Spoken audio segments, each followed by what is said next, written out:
அஸ்ஸலாமு அலைக்கும் ரஹ்மத்துல்லாஹி வபரகாத்துஹு. அல்ஹம்துலில்லாஹ். நாம் அனைவருமே ஒரு பரக்கத் வாய்ந்த தினத்தில் இருக்கோம். மீலாதுன் நபி நபி பிறந்த தினத்தில் இருக்கோம். இந்த நாளில் செய்யக்கூடிய அமல்களை நம்ம தொடர்ந்து பார்த்துட்டு வர்றோம். அதில் இன்று இரவு தூங்குறதுக்கு முன்னாடி நம்ம எல்லோருமே செய்யக்கூடிய ஒரு அமலை தான் நம்ம பார்க்க போகிறோம். இந்த நாளை நம்ம எப்பவும் போல சாதாரணமான நாளை போல நம்ம கழிக்கக்கூடாது. அமல்களால் அலங்கரிக்கணும். செலவாத்தை கொண்டு இந்த நாளை நம்ம சிறப்பிக்கணும். அப்பதான் இந்த நாளுக்குரிய மகத்துவங்கள் நமக்கு கிடைக்கும். ஏன்னா இந்த உலகம் தோன்றுவதற்கு காரணமாக இருந்த உத்தம நபி நம்முடைய நபி ஸல்லல்லாஹு அலைஹி வஸல்லம் அவர்கள் பிறந்த தினம். இந்த தினத்துல நபி மீது அதிகமா நம்ம எல்லோருமே செலவாத்து ஓதக்கூடியவங்களா நம்ம இருக்கணும். நம்மளோட நபியை பத்தி நம்ம எல்லோருமே நிறைய விஷயங்கள் தெரிஞ்சுக்கணும். அவங்களுடைய சுன்னத்துக்களை நம்ம தெரிஞ்சுக்கணும். இன்னும் அவங்க எப்படி வாழ்ந்தாங்க, அவங்களுடைய குணம் எப்படி, அவங்களுடைய இரக்கம் எப்படிப்பட்டது, அவங்க எந்த மாதிரி வாழ்ந்தாங்க, இது எல்லாமே நம்ம தெரிஞ்சு வச்சுக்கணும்.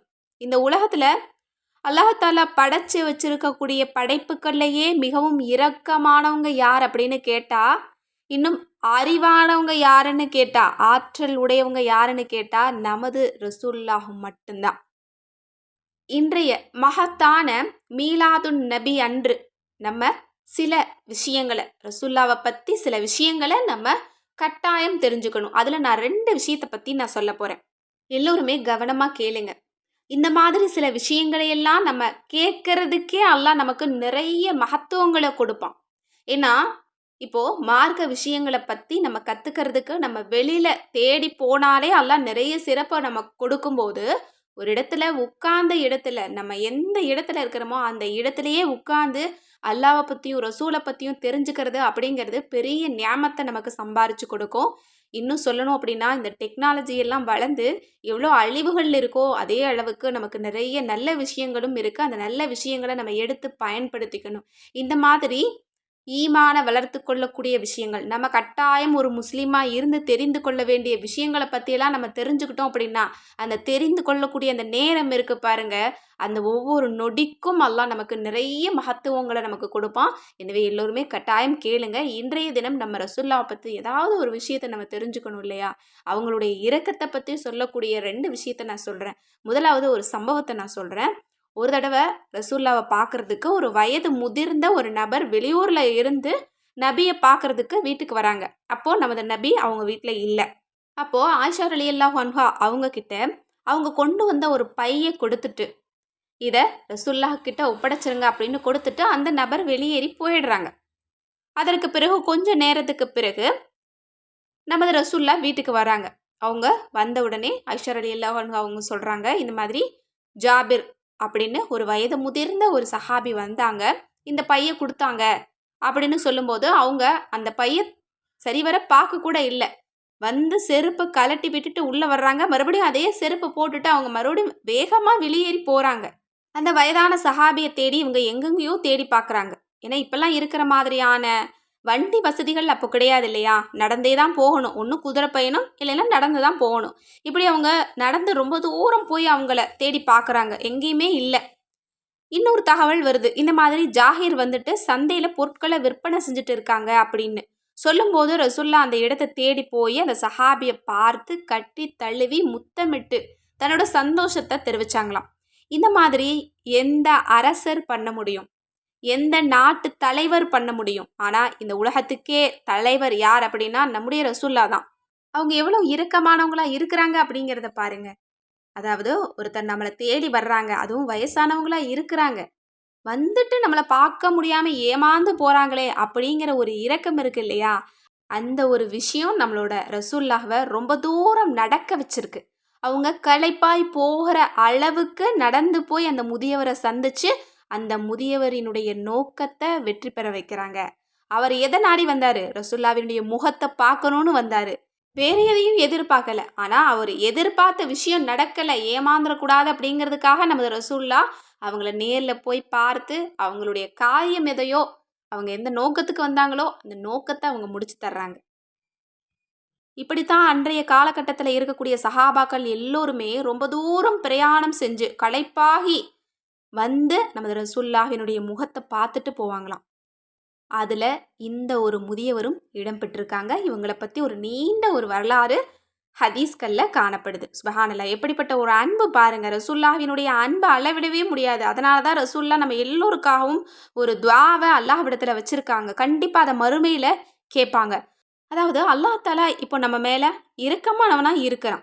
தாயினுடைய பாசத்த விட 27 மடங்கு அதிகமான இரக்கமுடையவனா தான் இருக்கிறான். இந்த உலகத்துல எல்லா படைப்புகளுக்குமே கொடுக்கக்கூடிய அன்பு, பாசம், இரக்கத்த அல்லாஹ் கொடுத்துட்டு தான் இருக்கிறான். எத்தன சதவீதம் அப்படின்னா, 100க்கு 1% தான் அல்லாஹ் இந்த உலகத்துல இருக்கிற எல்லா படைப்புகளுக்கும் பங்கிட்டு கொடுக்குறானாம்.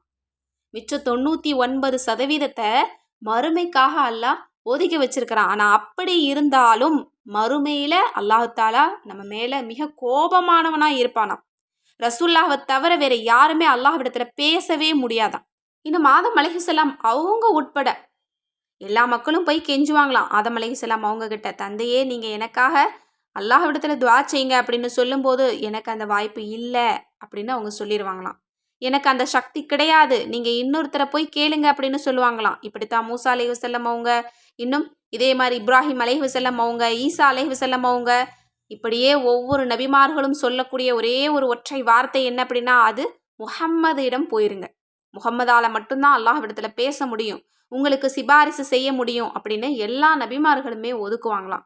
அப்போ நம்ம எல்லாருக்காகவும் இறுதி வரைக்கும் இந்த பூமியில வாழ்ந்த, இனி வாழப் போறவங்க எல்லாருக்காகவும் தனித்தனியா நம்முடைய ரசூலுல்லாஹ் அல்லாஹ்விடத்துல மன்றாடுவாங்க அப்படின்னா, அவங்க எப்படிப்பட்ட இரக்கமானவங்களா இருக்க முடியும்னு பாருங்க. கடைசி ஒரு நபர் நரகத்துல இருக்கிற வரைக்கும் கெஞ்சிக்கிட்டே இருப்பாங்களாம். ஏன்னா எல்லா நபிமார்களுமே அவங்கவங்க வாழ்க்கையில ஒரு காலகட்டத்துல அவங்களுக்கு தேவையான ஒரு துஆவ அல்லாஹ்விடத்துல கேட்டிருப்பாங்க. எல்லா நபிமார்களுமே நீங்க யோசிச்சு பாருங்க. ஒரு துஆவ கேட்டிருப்பாங்க. ஆனா நமது ரசூலுல்லாஹ் மட்டும் எந்த துஆவையும் அல்லாஹ்விடத்துல கேட்கல. அந்த துஆவ நமக்காக ஒதுக்கி வச்சிருக்கிறாங்க. இன்னும் அவங்க குடும்பத்துல எத்தனையோ கஷ்டங்கள். அவங்களுடைய பெண் மகளான அன்னை ஃபாத்திமா ரலியல்லாஹு அன்ஹா அவங்க வறுமையில இருக்கும்போது கூட அந்த துஆவ கேட்கல. அவங்களுடைய பேர பிள்ளைகள் ரொம்ப மிக மோசமான சூழ்நிலையில இருக்கும்போது கூட அந்த துஆவ கேட்கல. அவங்க நமக்காக ஒதுக்கி வச்சிருக்கிறாங்க ஒரு துஆவ. அந்த துஆ தான் நாளை மறுமை நாள்ல நமக்காக ஷஃபாத் பரிந்துரை செய்யக்கூடிய ஒரு துஆ. அந்த துஆவ நமது ரசூலுல்லாஹ் மட்டும் தான் கேட்க முடியும் அப்படின்னா, எவ்வளோ இரக்கமானவங்களா இருக்கிறாங்கன்னு பாருங்க. அப்படிப்பட்ட ரசூலுல்லாஹ்வுக்கு நம்ம என்ன செய்ய முடியும்? எதுவுமே செய்ய முடியாது. ஸலவாத்த மட்டும் சொல்ல முடியும். அவங்களுக்கு ஸலவாத்த அனுப்புங்க. அது அவங்களுக்கு மட்டும் கிடையாது. உங்களோட வாழ்க்கைய வளப்படுத்தும். மறுமையில அதுதான் உங்களுக்கு வெற்றிய தரும். வேற எந்த விஷயமும் கூட வராது. நபி அவங்களுடைய ஷஃபாத் இருந்தா மட்டும் தான் நம்ம எல்லாருமே சொர்க்கத்துக்கு போக முடியும். இன்னும் இந்த உலகத்துல ஸலவாத்த ஓதணும் அப்படின்னு சொன்னா, நம்ம கேட்கிற எல்லா விஷயத்தையும் அல்லாஹ் காலடியில கொண்டு வந்து தருவான். யார் ஸலவாத்த ஓதத் தொடங்குறாங்களோ, யாருடைய நாவு சொல்லத் தொடங்குதோ, அவங்களுடைய தலையெழுத்து மாறப்போகுதுன்னு அர்த்தம். இன்னும் ஒரு தடவ ஸலவாத்த நம்ம ஓதணும்னு சொன்னா, அதிலிருந்து அல்லாஹ் ஒரு மலக்க படைக்கிறானாம். அந்த மலக்கு எப்படி இருப்பாங்க அப்படின்னா, இந்த பூமியினுடைய வடக்கையும், தெற்கையும் அடைக்கக்கூடிய அளவிற்கு ரெக்கைகள் இருக்குமாம். அப்படிப்பட்ட ஒரு மலக்க அல்லாஹ் படைக்கிறான் நம்ம ஓதக்கூடிய ஸலவாத்தின் மூலமா. படைச்சு அவங்க கடல்ல போய் மூழ்கி எந்திரிச்சு அவங்களுடைய ரெக்கைகள உதறுவாங்களாம். அந்த ரெக்கையிலிருந்து விழக்கூடிய தண்ணீர் துளிகள் இருக்கு பாருங்க. அந்த அளவு நம்மளோட பாவங்கள அல்லாஹ் மன்னிச்சுருவானாம்.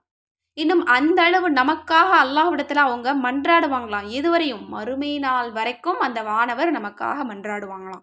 செலவாத்துக்களுடைய சிறப்ப சொல்லிக்கிட்டே போலாம். நாள் முழுக்க சொல்லலாம். அந்த அளவு நிறைய விஷயங்கள் இருக்கு. எனவே நம்ம எல்லோருமே கட்டாயம் செலவாத்த அதிகப்படுத்தணும். அதுல இன்னைக்கு மிக முக்கியமான ஒரு செலவாத்த நான் சொல்லப் போறேன். இது நிறைய பேருக்கு செலவாத் அப்படின்னே தெரியாது. அதாவது ரசூலுல்லாஹ்வினுடைய ஒவ்வொரு திருநாமங்களும் ஒரு செலவாத்து தான். அதுல உங்களுக்கு எந்த திருநாமத்த நீங்க எடுத்து ஓதுனாலும் செலவாத்து ஓதக்கூடிய நன்மைய அல்லாஹ் நமக்கு தருவான். கட்டாயம் இத நீங்க செய்யுங்க இன்ஷா அல்லாஹ். முடிஞ்ச அளவுக்கு இன்றைய இரவுக்குள்ள நபிகளாரின் பெயர்கள் அனைத்தையுமே ஒரு தடவ நீங்க ஓதி பாருங்க. அதனுடைய அர்த்தம் என்ன? அவங்க எப்படிப்பட்ட தன்மையுடையவங்க அப்படிங்கிறத நீங்க தெரிஞ்சுக்கோங்க இன்ஷா அல்லாஹ்.